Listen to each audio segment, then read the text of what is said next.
This video is sponsored by CuriosityStream. Get access to my streaming video service Nebula when you sign up for CuriosityStream using the link in the description.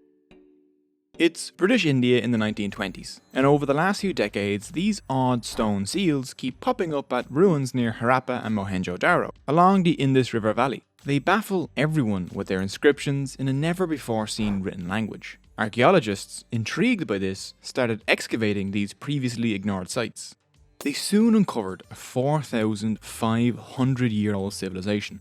A civilization completely absent from the historical record. One of the earliest urban civilizations in human history. It flourished alongside ancient Egypt, Mesopotamia, and China around 3,300 to 1900 BCE, but was bigger than all of them. A civilization that built wonders not to gods or to kings, but to sanitation. A civilization without war, made up of massive planned cities built in brick. Masters of bronze and sculpture, they created their own writing system, traded across a vast sea, and possibly invented the world's first indoor toilets. And then vanished, for reasons still not completely understood. So what was this civilization in the Indus Valley? What did they achieve? And what does it have to do with rubber duckies? Well, let's find out.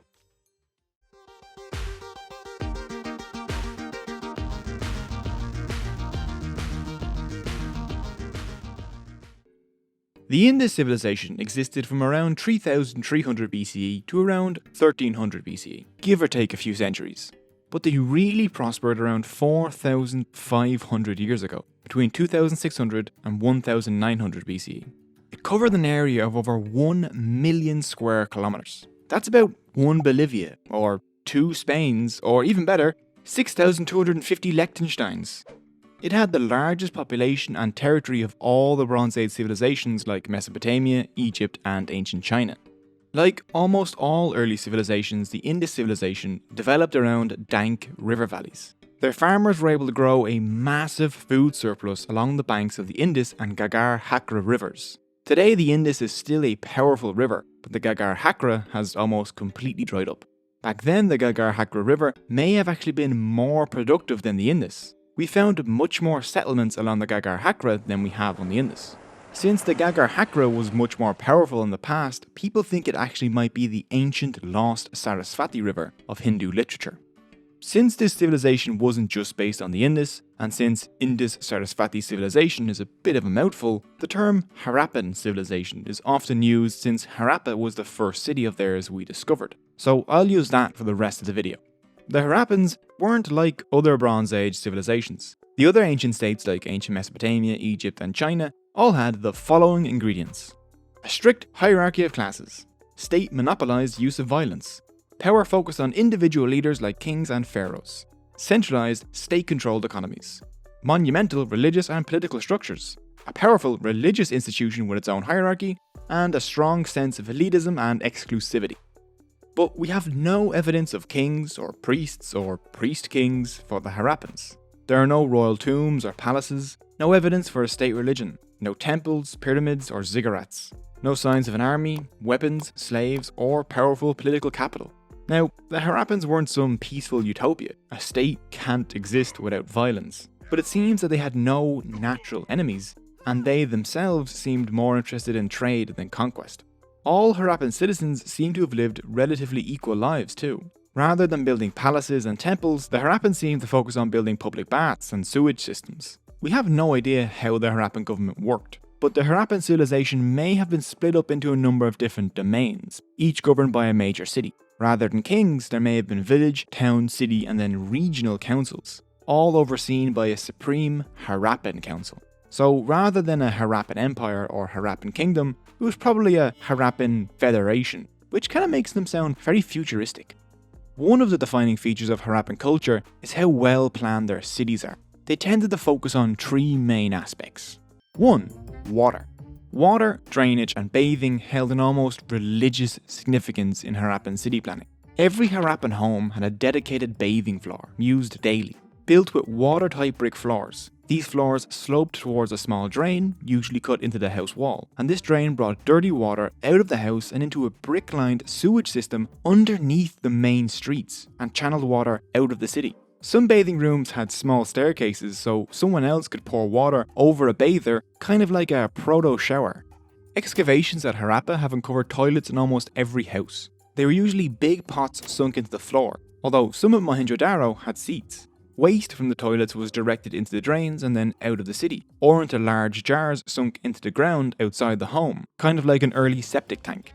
The Harappans had multi-storied buildings. When water had to be drained from upstairs, drains were often built inside or alongside the walls. This safely brought water and waste from higher floors down to street-level drains without soaking people below, which would have been a hazard the citizens of cities like ancient Rome would have had to deal with. We found quite a few ceramic toys in Harappan drains. It seems that Harappan children may have been the first to bring toys into the bath with them. This could be the earliest prototype of the rubber ducky. Other toys like puppets and carts, along with miniature cooking tools and other toy furniture, have also been found. Amongst all the ruins of the Harappans though, the Great Bath at Mohenjo-Daro stands out. Nothing like it has been found in any other Harappan site. The Great Bath seems to be the only Harappan building with some sort of religious significance. This public bath is an impressive building, multi-storied with a 2.4 meter deep bathing pool in the centre. The pool is made from precisely fitted burnt bricks, coated with a layer of tar, making this one of the earliest examples of waterproofing in history. Here you can see the well and drain used to fill and empty the pool. We have no idea who used the Great Bath or why, but ritual bathing seems to be our best guess. The dedication put towards building such an impressive structure and its symbolic location in the largest Harappan city speaks volumes to the importance of water and bathing in Harappan society. Other impressive feats of water control include Dolavira's massive 16 man-made water reservoirs that surround the city and make it appear to float. Lothal also had an impressive dock and canal system. 2. Standardization. Large Harappan cities were usually hundreds of kilometers apart, compared to Mesopotamian cities which were just on average 20 kilometers apart. The Harappan state maintained almost complete uniformity across these massive distances. Uniformity like standardized bricks. At every single Harappan site we found bricks that follow the exact same ratio, 1:4. This guaranteed good building standards across the Harappan world. Standardization extended to units of weight. We found cubical stone weights across big Harappan cities down to small farming villages. The smallest weight they had was 0.856 grams, and then the average weight was about 13.7 grams. 3. City planning. The main streets of Harappan cities were usually oriented north-south and east-west. These generally divided Harappan settlements into blocks. Narrow and often crooked lanes ran off the main streets, so the cities weren't built on an exact grid pattern. Access to the houses was from these lanes, avoiding the dust and noise of main streets. Walls usually surrounded Harappan settlements. There was usually a separately walled area built on a man-made mound known as a citadel. Here you would find most of the important buildings like warehouses, granaries, and at Mohenjo-Daro, the Great Bath. These citadels seem to have been built as defense against floods rather than armies though. For example, Mohenjo-Daro was built on two massive mounds that raised the city above the Indus River's floodplain. The walls supported the mounds and added extra flood defense. Mohenjo-Daro's higher western mound was their citadel, and it's about 12 meters above the plain, while a lower eastern mound held the lower town. This lower town housed between 40 to 80,000 people. Building these mounds was a huge investment. It is estimated to have taken 10,000 workers about 400 days to complete. All that work just to put the foundations of Mohenjo-Daro in place. When the city was founded, about 700 brick-lined wells were built to provide drinking water. No new wells were built over the many centuries of the city's existence, so the city's founders took the growth of the city into account when they built all 700. In some Harappan cities we found the remains of brick platforms and trees planted alongside streets to provide public seating and shade. And we've even found large jars half sunk into the ground into which rubbish could be thrown, which was then brought to a nearby dump.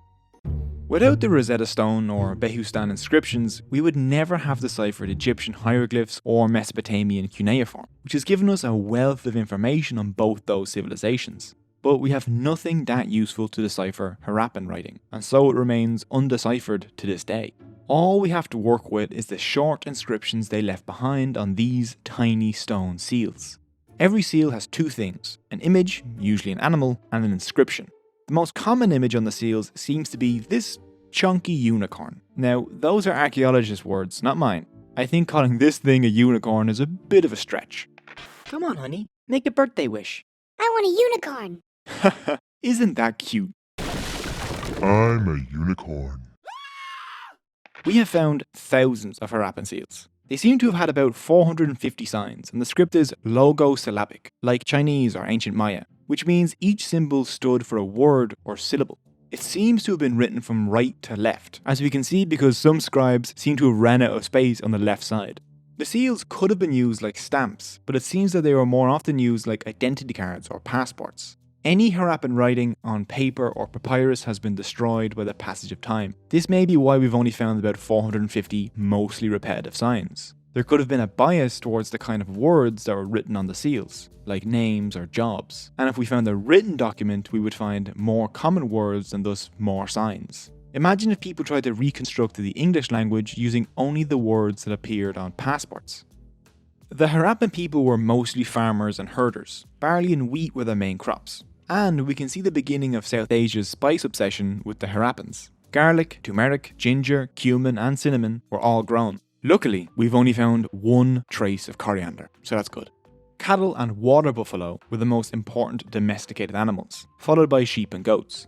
Chickens, camels and even elephants might also have been domesticated. We found tons of Harappan dog figurines, some wearing collars, which suggest that they had doggos, and possibly house cats. Paw prints made by a cat can be seen in a brick at Mohenjo-Daro that was drying as a cat ran across, quickly followed by a dog. In most parts of the world, when people settled down and started farming, they, to use a historian's term, super murdered the hunter-gatherer societies around them. The Harappans traded with them instead. Hunter-gatherers could collect exotic products like honey, wax, ivory, silk and wild plants. And in exchange, they received Harappan crops and manufactured goods like bronze tools. The Harappans used the constantly moving hunter-gatherers and pastoral herders to move goods between cities, like a Harappan FedEx. But most Harappan internal trade was conducted on the rivers they controlled, and foreign trade was mostly conducted across the sea. We know that between 2600 and 1900 BCE, the Harappans traded with the Arabian Gulf, Mesopotamia, Central Asia and Iran. Before we invented radiocarbon dating, the only way we could date the Harappan civilization was because we found their seals in Mesopotamia. Being able to read Mesopotamian records made it possible to place the Harappans in time. Around 2600 to 2300 BCE, Mesopotamian records begin mentioning trade with a far-off land known as Malua. This was their name for the Harappans. Mesopotamian texts mention the following items as imports from Malua: lapis lazuli, gold, silver, copper, timber, ebony, ivory, tortoiseshell, chicken, buffalo, peacock, dog, cat and monkey apparently. Harappan merchants seem to have been a common sight in Mesopotamia, but Mesopotamian merchants never seem to have sailed outside the Gulf, which suggests that Harappans were the better merchants and sailors. This, along with the fact that they were shipping bulky goods like timber and wild animals, shows us that they must have had some pretty big boats. Very few Mesopotamian artifacts appear in the Harappan world, so we have no idea what the Harappans were trading all their goods for. We have discovered a toiletry set with a copper ear scoop and tweezers at Harappa, so maybe luxury or manufactured goods could have been what the Harappans wanted. Funnily enough, Harappan sailors acted a lot like sailors of later times, since we've discovered ivory dice for games and gambling at sites they visited.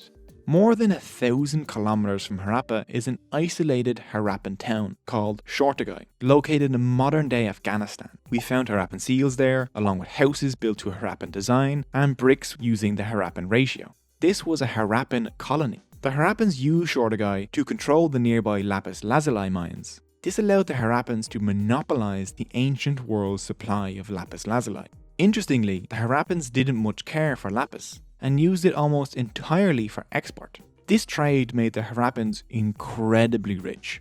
But after 700 years of prosperity, the Harappan civilization went into a sudden decline around 1900 BCE. Cities stopped following strict plans, drains were no longer maintained, the Great Bath filled up with rubbish, and the art of writing was forgotten.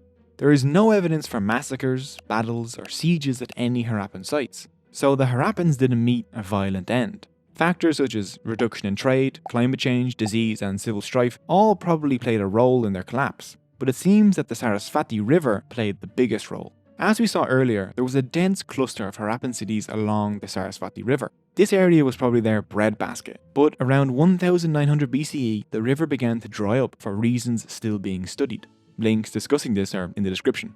As the crops died out and cities were starved of water, the Harappans along the Sarasvati fled their homes in search of greener pastures. Some seem to have moved towards the Ganges, which would become the new centre of North Indian civilization. Others simply went back to a simpler style of living in small farming villages.